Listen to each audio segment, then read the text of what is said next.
Bon, la fonction tangente, c'est la troisième fonction de ce chapitre. Et le reste, c'est plutôt des simplifications avec des identités, des résoudre de l'équation. C'est sûr qu'on va apprendre les réciproques de ces trois fonctions-là, mais c'est plus optionnel pour son X 5. Okay? C'est important à faire ça, mais c'est pour préparer à aller au cégep, surtout pour les élèves en sciences. Okay? Mais cette partie-là, c'est quand même important là, pour la fonction tangente. Il est un peu différent de sinus et cosinus parce que tangente, c'est sinus divisé par cosinus. Hein? C'est une identité qu'on a trouvée. Donc, la fonction tangente, le graphique, ça a l'air quelque chose comme ça. C'est pas un courbe, mais c'est quelque chose comme moitié d'une parabole, puis ça inverse pour une autre qui est comme renversée, là, comme parabole est comme ça, genre. Mais cette partie-là, la deuxième partie, comme il est renversé vers le haut. Okay? Donc, ça a l'air quelque chose comme ça. Puis, on a des asymptotes. On a plusieurs asymptotes. Ils sont toutes périodiques. Hein? Et puis, la fonction tangente, en effet, on regarde seulement les valeurs sur le cercle trigonométrique. Juste pour vous montrer, là. Okay, on regarde seulement les valeurs dans le quadrant 1 et 4. Parce que 2 et 3, c'est répétitif. Si on regarde ça, parce que tangente, c'est sinus sur cosinus, donc y sur x. Donc, si on regarde pi sur 4 et celui de 5 pi sur 4, si on met y sur x, ça donne la même réponse. Donc, c'est pour ça, vis-à-vis 1 et 3, quadrant 1 et quadrant 3, on a les mêmes réponses.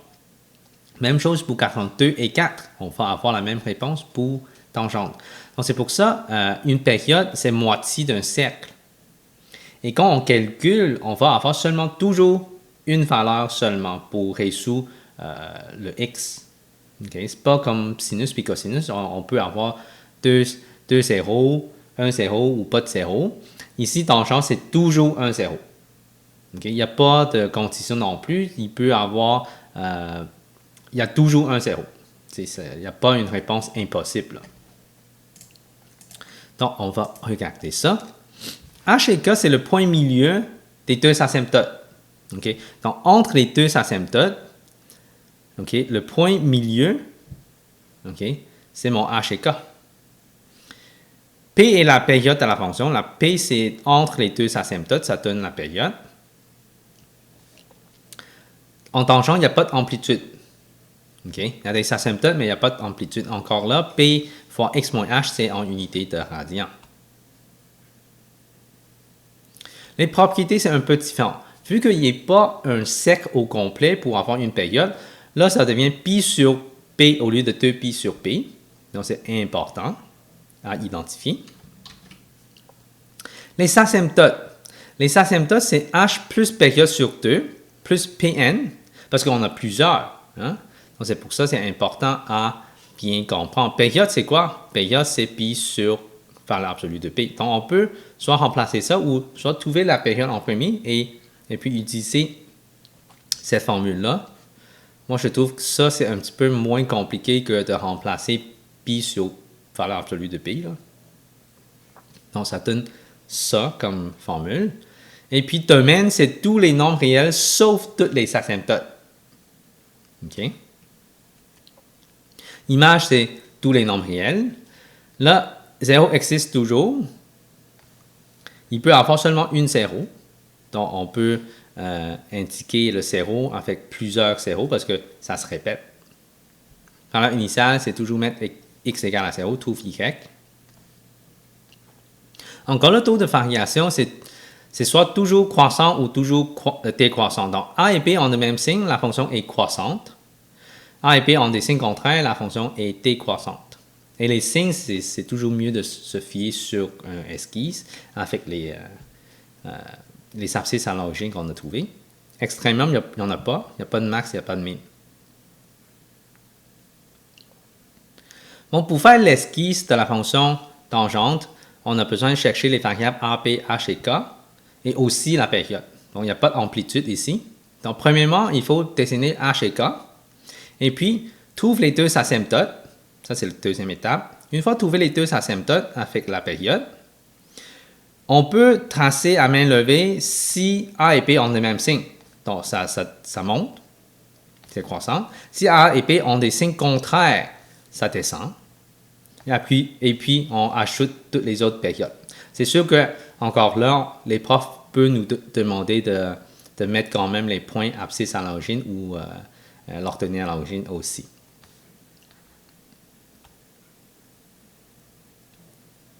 Bon. Encore là, on cherche les zéros de la fonction tangente. On va pratiquer ça. On va mettre 0 égale moins 2 tan pi sur 6 x moins 1 plus 2. Donc, on met le plus 2 dans l'autre côté et divisé par moins 2, ça donne 1 qui est égal à tan pi sur 6 x moins 1. Là, comment on trouve ça sur le cercle trigonométrique? Je vais vous montrer. Pour le cercle trigonométrique, ici, comment on regarde tangente? C'est y sur x. Donc, il faut qu'on divise. Donc, sur votre feuille de notes pour l'examen, vous pouvez même indiquer c'est quoi la valeur de tangente. On peut diviser ici et trouver la valeur. Donc, 1/2 divisé par racine de 3 sur 2. Et racine de 2 sur 2 divisé par racine de 2 sur 2. Ah, mais celle-là, c'est égal à 1. Donc, on sait que c'est pi sur 4 la réponse. Donc, même chose pour le reste, vous pouvez identifier la valeur de tangente à côté. Donc, ici, on sait que c'est pi sur 4. Donc, on va avoir seulement une réponse, hein, parce qu'il n'y a pas d'autres réponses ici. On a pi sur 4 qui est égal à pi sur 6, x moins 1. C'est toujours égal à l'argument. Hein. Okay? Même chose pour sinus et cosinus. Donc, on va simplifier. Donc, on a 3 sur 2 qui est égal à x moins 1. Donc, 3 sur 2 plus 1. Donc, ça donne 5 demi qui est égal à... Je vais écrire ça mieux. 5 demi. Pardon. Qui est égal à x. Donc, on a 5 demi égal à x. Mais c'est quoi la période ici? Parce qu'il faut qu'on cherche tous les zéros. Donc, période, c'est pi sur valeur absolue de p. Ce qui est pi sur 6, ce qui est 6. Donc, la réponse, c'est 5 sur 2 plus 6n. Et puis, n, c'est élément de tous les nombres entiers. Donc, ça énumère tous les zéros de cette fonction.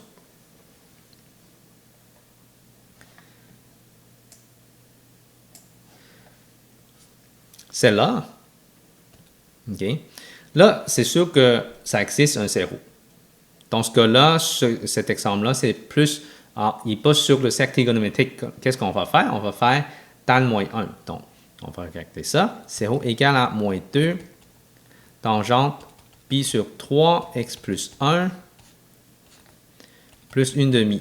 Donc, plus 1/2, on va mettre ça dans l'autre côté. Ça donne moins 1/2 divisé par moins 2. Ça donne un quart. Pi sur 3, x plus 1. Donc, comment on va faire ça? On va faire tan moins 1 de 1 quart sur calculatrice et ça donne ça comme réponse.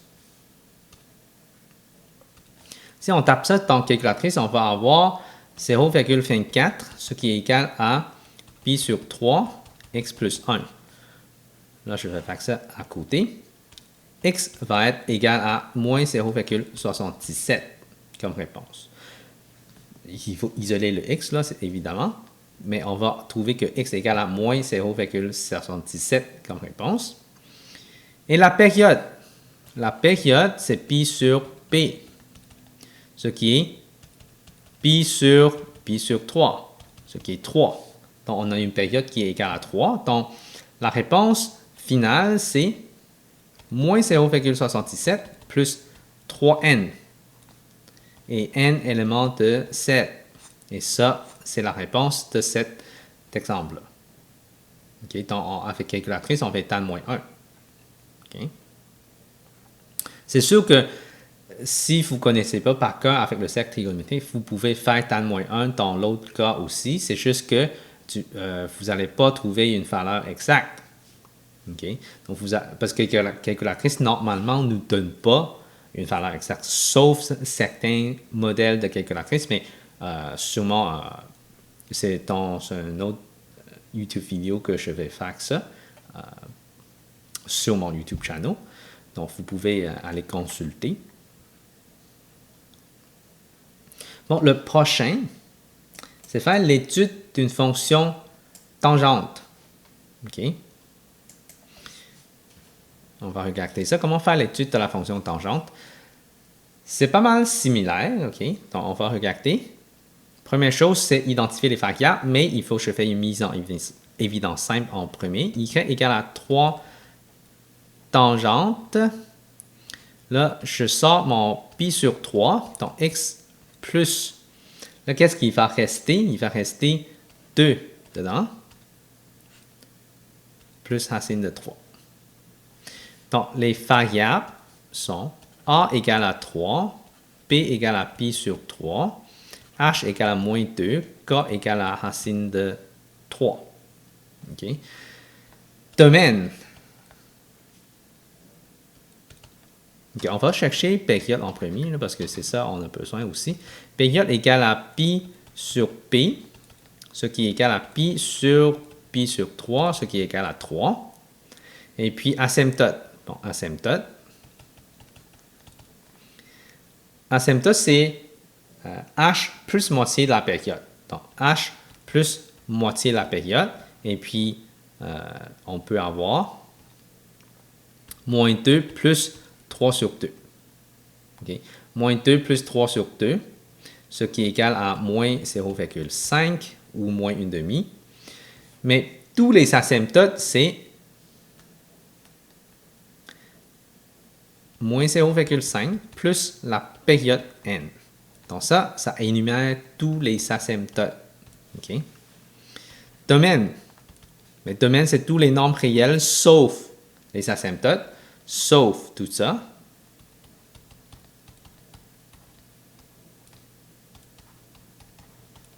OK. Image, c'est tous les nombres réels.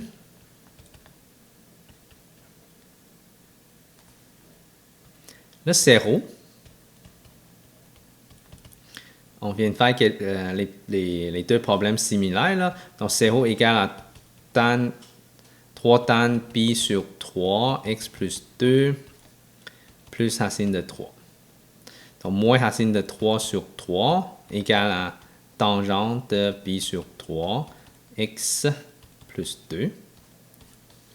Là, moins racine de 3 sur 3, ça, c'est quelque chose sur le cercle trigonométrique. Donc, on peut diviser le y sur x pour avoir la réponse. C'est sûr que ça, c'est déjà rationalisé. Okay? Rationalisation, il faut réviser dans le chapitre fonction racine carrée. Okay? Donc, ça, c'est déjà rationalisé. Donc, moins racine de 3 sur 3, en effet, on peut avoir moins 1 sur racine de 3. Ça, c'est pareil. C'est juste que ici, celui à gauche, c'est rationalisé. Donc, on va avoir 5pi sur 6, d'après le cercle trigonométrique, qui est égal à l'argument. Donc, si on isole, et ça donne x égale à 7,5. Donc, mon 0,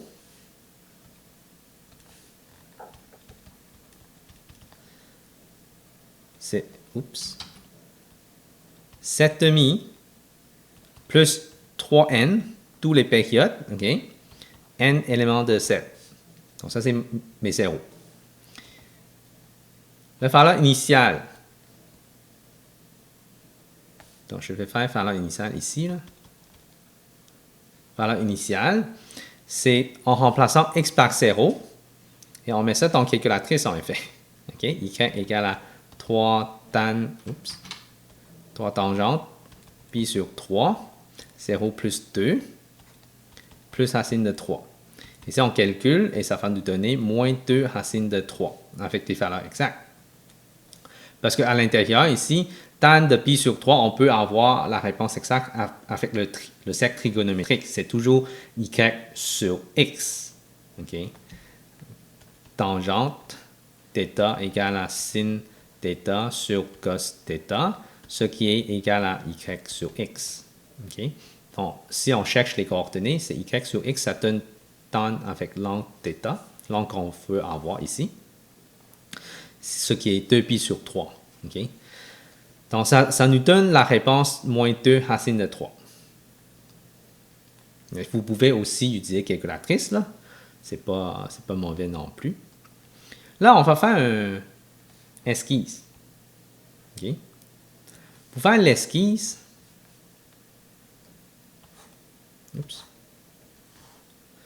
on va commencer par h et k, ce qui est moins 2 et racine de 3. Racine de 3, c'est quoi la valeur, en effet? C'est entre 1 et 2, en effet. Parce que racine de 4, ça donne 2. Racine de 1, ça donne 1. Mais racine de 3, c'est entre les deux. Donc, on va dire que c'est à peu près ici. Et puis, asymptote, c'est moins 0,5 jusqu'à le prochain, c'est plus 3, donc 2,5. OK? Donc, moins 0,5, 2,5. A et B ont des signes pareils. Okay? A et B ont des signes pareils, donc ça veut dire que c'est croissante. Donc, on peut tracer à main levée.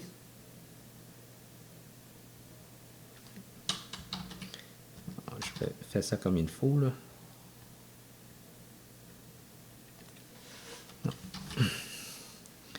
Peut-être c'est mieux de tracer par l'autre côté. OK, bon. C'est quelque chose comme ça. Et puis, le reste, là, on peut juste tracer à main levée aussi, là. Donc, c'est à peu près ça. On sait que la fonction est toujours croissante. La fonction est toujours croissante. Donc, tous les nombres réels, sauf tous les asymptotes. La fonction est jamais décroissante. La fonction est positive. Là, il faut qu'on regarde les zéros. Okay? Là, le zéro qu'on a trouvé, c'est 7,5. Okay? 7,5 jusqu'à l'asymptote, en effet.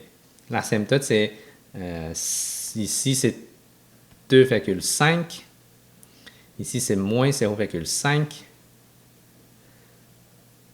Donc, on va avoir fonction est positive quand x c'est élément de 7,5. Donc, à partir du 0, 7,5, ce qu'on a trouvé, c'est en effet, c'est ici. Okay? Si on veut chercher l'autre après, 2,5 plus, donc ça donne 5,5 ici, l'asymptote. Donc, 7,5 plus 3n jusqu'à 5,5 plus 3n. Donc, ça, c'est la partie en haut, hein, ce qui est positif. Donc, n, c'est élément de 7. La fonction est négative quand x, c'est élément de... Donc, on peut dire que c'est de... Oups, parce qu'il faut exclure pour les asymptotes. Donc, c'est important d'exclure les asymptotes. Et puis, ça, c'est 2,5. On exclut les asymptotes. Plus 3n jusqu'à 7,5. Plus 3n. Et puis, n, c'est élément de 7. OK? Donc, c'est comme ça qu'on vient de trouver. Là, il n'y a pas de maximum minimum, là. Max, impossible. Minimum, oups. Minimum aussi, c'est impossible. Donc, ça fait l'étude de la fonction. Là, j'ai laissé une autre page vide pour que vous pouvez écrire ça sur 2 pages au lieu de tout coller ça ensemble. Mais c'est comme ça qu'on a cherché l'étude d'une fonction tangente. Là, recherche la règle de la fonction tangente. Là, pour ça, on a seulement besoin de travailler avec graphique. Okay? Parce qu'en situation de problème, c'est impossible de vous donner une situation de problème, puis il faut qu'on cherche la règle. Normalement, il nous donne la règle. Okay? Donc, ici, je vais juste vous montrer comment faire ça avec le graphique. Avec une situation problème, c'est donné normalement. Donc, on n'a pas besoin de chercher la règle. Dans cet exemple-là, l'important, c'est vraiment de trouver A, P, H et K. OK? On va regarder ça. Donc, sur un graphique, normalement, il nous donne le H et K. OK? Le H et K, il est ce point-là, parce que c'est le point quand on change de concave à convexe. Donc, faire le haut ici, c'est le point de pivot, là. Donc, ça, c'est mon H et K, en fait. Donc, mon H, c'est égal à moins pi. Mon K, c'est égal à 2. Là, il reste A et B. Comment on trouve A et B? OK. On peut chercher la période. C'est quoi la période en premier? La période, c'est entre les deux asymptotes. Donc, c'est 2pi. Ça se fait 2pi moins 0, ça donne 2pi. Donc, ça, c'est aussi égal à pi sur valeur absolue de B. Donc, valeur absolue de B, ce qui est égal à pi sur 2pi. Donc, c'est 1/2. Donc, valeur absolue de B, c'est 1/2. On sait que la fonction est croissante, donc on peut avoir A qui est positif, P qui est aussi positif. Donc, on peut dire que P, c'est égal à 1/2. Donc, pour chercher le A, il faut absolument remplacer par un point. Donc, on va utiliser une autre couleur. Donc, Y égale à A tan 1/2 X plus pi plus 2. À date, on a ça. On remplace par le point 3pi sur 2 et 3.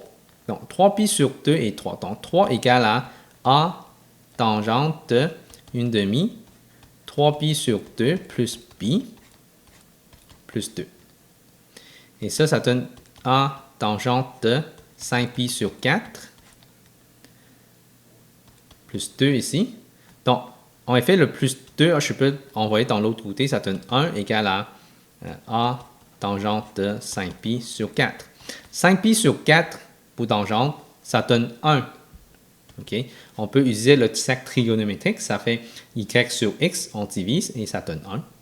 Donc, A fois 1 égale 1, donc A égale à 1. Donc, il est positif normalement. Okay? Si ça donne négatif, il y a quelque chose qui croche là. Donc, parce que A et P, il faut que ce soit la même signe parce que la fonction est croissante. Donc, on a la fonction f de x qui est égale à 1 tangente de 1/2 x plus pi plus 2. Okay? Donc, ça, c'est la règle de ma fonction pour ce graphique-là.